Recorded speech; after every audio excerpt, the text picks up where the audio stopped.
Chúa của anh chị em. Tin mừng Chúa Giêsu Kitô theo Thánh Gioan.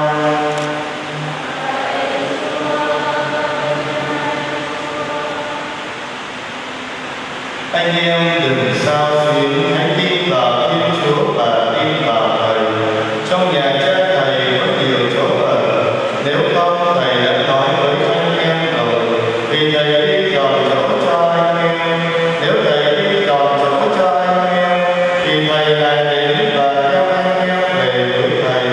Để Thầy ở đâu, anh em cũng ở đó, và Thầy đi đâu, anh em biết đường rồi. Ông Tô-ma nói với Chúa Giêsu: Thưa Thầy, chúng con không biết Thầy đi đâu, làm sao chúng con biết đường? Đức Giêsu đáp: Chính Thầy là con đường, là sự thật và là sự sống. Không ai đến với Chúa Cha mà không qua Thầy. Đó là lời Chúa.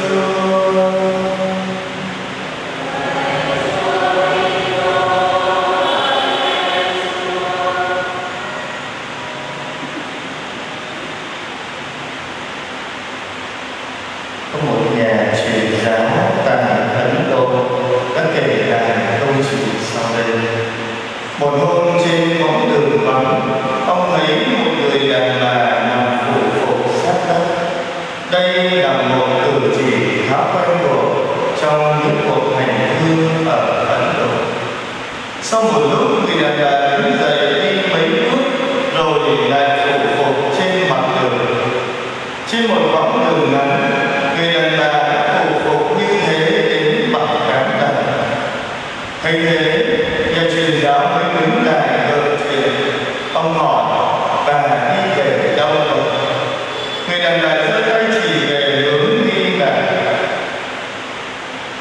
và nêu tên của một ngôi đền nổi tiếng ở đó. Theo lời giải thích của bà, tại đây phía dưới thung lũng, khi sóng trước nổi lên là dấu hiệu sự biểu dương của Thượng Đế. Như vậy, từ đây cho đến ngôi đền đó, người đàn bà phải vừa đi vừa phủ phục như thế trên cả ngày rằm. Khi được hỏi bà làm như vậy với mục đích gì, người đàn bà trả lời ngắn gọn và quả quyết như sau: để được thấy Chúa. Kính thưa quý bà anh chị em, cử chỉ của người đàn bà Ấn Độ trong câu chuyện trên đây có thể gợi lên cho chúng ta hình ảnh của một cuộc chiến đấu. Để được thấy Chúa, người tín đồ Ấn giáo sẵn lòng chấp nhận một cuộc hành hương gian khổ hầu như quá sức con người. Thế nhưng lòng khát khao thấy Chúa và niềm hy vọng mãnh liệt sẽ được gặp Ngài đã khiến người tín đồ ấy can trường tiến bước và kiên trì phục phục tới cả ngàn dặm đường như thế, thật đáng cho chúng ta thán phục. Người Kitô hữu theo Chúa Kitô trên đường về Thiên Quốc để gặp được Thiên Chúa và chiêm ngưỡng tôn nhang vinh hiển Ngài. Con đường về Thiên Quốc này cũng dài dằng dặc, không giới hạn ngàn dặm. Chẳng những dài, con đường ấy lại không phải là con đường rộng rãi thênh thang, mà là con đường hẹp, mời gọi mỗi người chúng ta dấn bước. Đi vào con đường hẹp dài ngàn dặm này, Chúa Giêsu còn đòi hỏi ta phải bỏ mình, góp lấy thập giá mình hàng ngày mà theo. Theo Ngài như thế, chúng ta được bảo đảm Ngài tới đâu chúng ta sẽ tới đó, Ngài ở đâu chúng ta sẽ ở đó, để chúng ta được chiêm ngưỡng vinh quang của Ngài, vinh quang mà Chúa Cha đã ban cho Ngài từ trước khi tạo thành vũ trụ. Trong vinh quang của Chúa Giêsu, chúng ta cũng được chiêm ngưỡng dung nhan đạm ngời của Thiên Chúa, tràn đầy hoan lạc và hạnh phúc vô biên. Đó là khi chúng ta tham gia vào các cử hành phục vụ, đặc biệt qua thánh lễ, chúng ta được chiêm ngắm Chúa qua lời của Ngài, qua thánh thể Ngài đã để lại cho mỗi người chúng ta, để ai đi vào con đường của Ngài, đi vào cuộc khổ hình của Ngài, thì chúng ta cũng được chiêm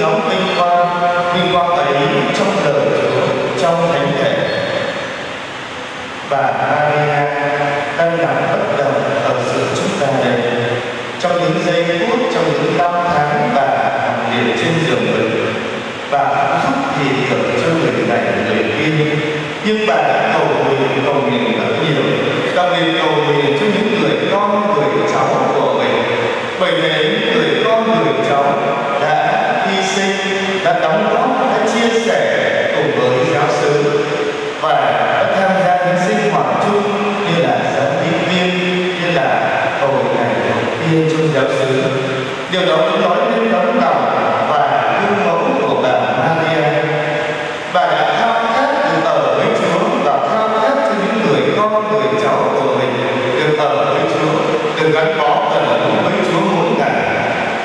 Bởi thế, như trong tin mừng chúng ta vừa nghe, Chúa Giêsu muốn Ngài ở đâu thì các môn đệ ở đó với Ngài. Vì thế, bà Maria cũng là môn đệ của Đức Giêsu và đã khao khát Chúa Giêsu ở đâu thì đã khao khát ở đó. Mỗi khi trao mình Thánh Chúa vào ngày thứ 6 đầu tháng, bà cũng khao khát được đón với Chúa, được ở với Chúa và Chúa ở với bà. Như thế, đời sống của bà Maria cũng là mẫu gương để mỗi người chúng ta học noi theo. Tuy rằng có thể không giúp được những người này người kia, việc này việc nọ, nhưng qua lời cầu nguyện có sự khao khát được ở với Chúa và mong ước cho anh chị em, cho những người xung quanh ở với Chúa, thì khao khát ấy trở thành khao khát chính đáng. Và chắc chắn với niềm tin của người Kitô hữu chúng ta, bà Maria đây cũng đã được ở với Chúa như bà đã khao khát như vậy. Chúng ta dâng lễ để chúng ta cầu nguyện cho bà Maria, đồng thời chúng ta cũng cầu nguyện thật nhiều cho chính mình và cho tha nhân, cũng biết tìm ra được con đường mà Đức Giêsu đã đi và quyết tâm đi theo con đường ấy, con đường gian nan đau khổ nhưng vinh quang sẽ đến sau những gian khổ ấy. Và điều quan trọng, chúng ta khao khát được Chúa đến với mỗi người chúng ta, được chúng ta ở lại với Chúa.